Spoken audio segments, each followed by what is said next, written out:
नमस्कार, आप देख रहे हैं कशिश न्यूज और आपके साथ मैं हूं ज्ञानेंद्र। गुजरात का मोरबी की घटना जो है वाकई हृदय विदारक है।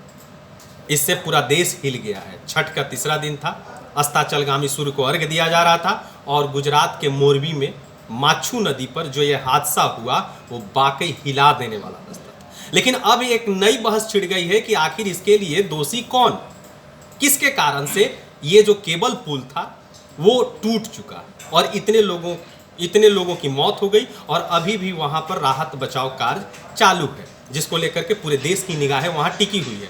हमारी भी बात पुल एक्सपर्ट से हुई है। पुल एक्सपर्ट ने इसके बारे में बताया है कि क्या क्या रीजन हो सकता है, पुल कैसे टूटा, और इसके लिए एक कंपनी का भी नाम आ रहा है आपको कि आखिर ये कंपनी इन चीज़ों को क्यों नहीं ख्याल रखी। वो कंपनी है, बहुत पुरानी कंपनी है, लेकिन पुल के बारे में इस कंपनी का कोई अनुभव नहीं है और वैसे कंपनी को इस पुल के मेंटेनेंस की जिम्मेवारी दी गई थी, रख रखाव की जिम्मेवारी दी गई थी। और वो कंपनी है, आपको देखिए हमारे हाथों में एक लिस्ट है। जब एक्सपर्ट से हमारी बातचीत हो रही थी तो उन्होंने कई पॉइंट पर डिस्कस किया। मैं आपसे बताने जा रहा हूं कि वो क्या क्या हो सकता है और बाकी इस तथ्य में दम लगता है। वो कंपनी है आपको अजंता ओरेवा ग्रुप, ये समझते होंगे आप। ये एलईडी बल्ब बनाती है, ये आपको कैलकुलेटर बनाती है, बहुत पुरानी घड़ी की कंपनी है ये। तो एलईडी बल्ब, और सबसे पहले अगर कह सकते हैं गारंटी वाली एलईडी बल्ब लॉन्च करने वाली यही कंपनी है, ओरेवा ग्रुप।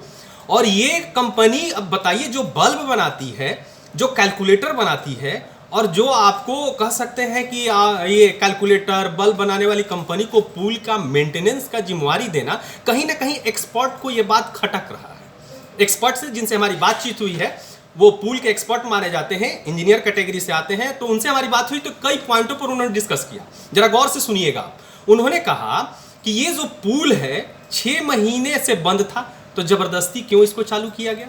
बात तो दम है, स्वाभाविक है कि आखिर इसका मेंटेनेंस कार्य पूरा कर लिया गया, वो भी आपको गुजराती नव वर्ष 26 अक्टूबर पड़ता है, तो आनन फानन में इस पुल को क्यों चालू किया गया।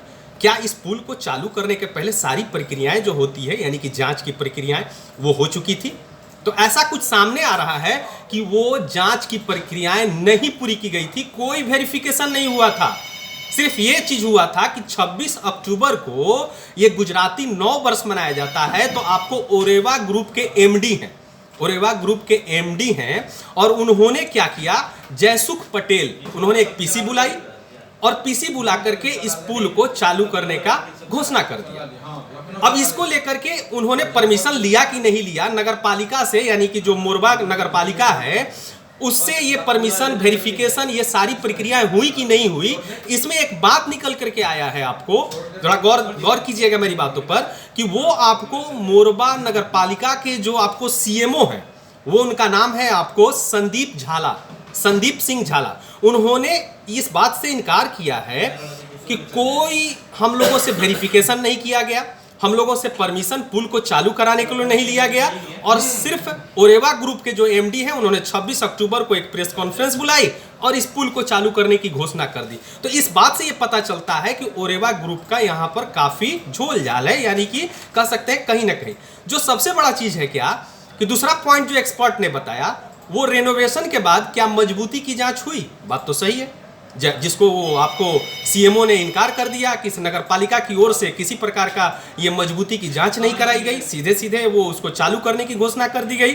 तीसरा पॉइंट जो एक्सपर्ट ने बताया, वो बताया कि घड़ी बल्ब बनाने वाली कंपनी के हवाले पुल क्यों छोड़ दिया गया। बात तो जायज है इसमें, जिस कंपनी का अनुभव अगर घड़ी और बल्ब बनाने में एक्सपर्ट हैं, उसके जिम्मे ये पुल दे दी गई, और वो भी 143 साल पुरानी पुल, जिसको लोग वीकेंड में स्पॉट पिकनिक मनाने के रूप में करते हैं। और ये कई दफा इसका मतलब कि रेनोवेशन हो चुका है, लेकिन ये पिछले 2 करोड़ की लागत से इसका रेनोवेशन किया गया, और रेनोवेशन के बाद कंपनी आती है और बिना वेरिफिकेशन का और बिना उसके जांच का वो घोषणा कर देती है कि इस पुल को चालू किया जाता है। तो ये एक्सपर्ट ने कहा कि इसकी जांच क्यों नहीं हुई। और चौथा जो सबसे पॉइंट उन्होंने कहा कि कहीं भी पुल पर यह सूचना बोर्ड नहीं लगा था कि इस पुल की क्षमता कितनी है। जैसा कि हम और आप सभी जानते हैं कि किसी भी पुल को चालू करने से पहले उसकी क्षमता जांच होती है कि इस पर कितने लोड की गाड़ी पार हो सकती है या कितना लोड सह सकता है। तो ये वहां पर जो बताया जा रहा है कि ये जो पुल है आपको माछू नदी पर ये आपको केबल पुल, उस पर कहीं भी सूचना बोर्ड नहीं टंगा था कि ये इसकी क्षमता कितनी है। सिर्फ कंपनी का नाम टंगा था कि ये अजंता ओरेवा ग्रुप कंपनी, अब बस यही क्षमता कितनी है ये नहीं टंगा था। पांचवा जो पॉइंट एक्सपर्ट ने मुझे बताया वो काफ़ी आपको चौंकाने वाली बात थी। ये चौंकाने वाली बात इतनी थी कि आखिर पुल पर इतनी भीड़ कैसे जमा हो गई, क्योंकि दोनों ओर गार्ड रहते हैं, दोनों ओर गार्ड रहते हैं। कंपनी जो अजंता ओरेवा ग्रुप है वो टिकट वसूलती है, और टिकट वसूलती है तो आखिर जो टिकट काटे गए तो उसकी क्षमता कितनी थी और इतना टिकट काटा क्यों गया। एक्सपर्ट के इस बात में तो दम मुझे भी लगा।